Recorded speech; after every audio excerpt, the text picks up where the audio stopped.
சீன ராணுவ ஊடுருவல் குறித்து பிரதமர் மன்மோகன் சிங்கை சந்தித்து ராணுவ தளபதி பிக்ரம் சிங் விளக்கம் அளித்தார். அத்துடன் மத்திய அமைச்சரவை கூட்டத்திலும் எல்லை நிலவரம் குறித்து தளபதி விவரித்தார்.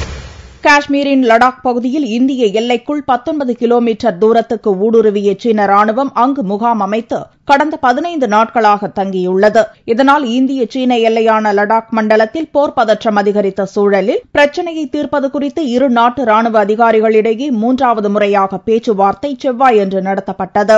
அப்போது இந்திய பகுதியிலிருந்து பின்வாங்குவதற்கு சீன ராணுவம் தரப்பில் சில நிபந்தனைகள் முன்வைக்கப்பட்டன.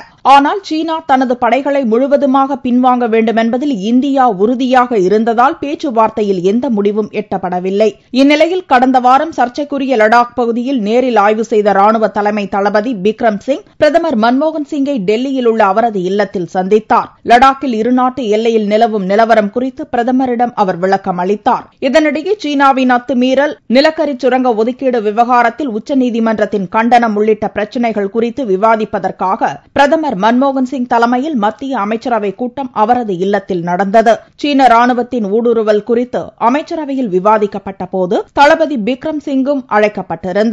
லடாக் எல்லையில் நிலவும் தற்போதைய நிலவரம் குறித்து பாதுகாப்புக்கான அமைச்சர்கள் குழு கூட்டத்திலும் தளபதி பிக்ரம் சிங் விளக்கம் அளித்தார். இந்திய எல்லையில் ஊடுருவவில்லை என்று முதலில் திட்டவட்டமாக மறுத்த சீன ராணுவம் இப்போது லடாக் எல்லைப் பகுதியில் இந்தியா அமைத்துள்ள பதுங்கு குழிகளை அகற்ற வேண்டும் எனவும் அதையொட்டிய பகுதியில் இந்தியா மேற்கொண்டு வரும் சாலை பணிகளை நிறுத்த வேண்டும் எனவும் நிபந்தனைகளை விதித்துள்ளது.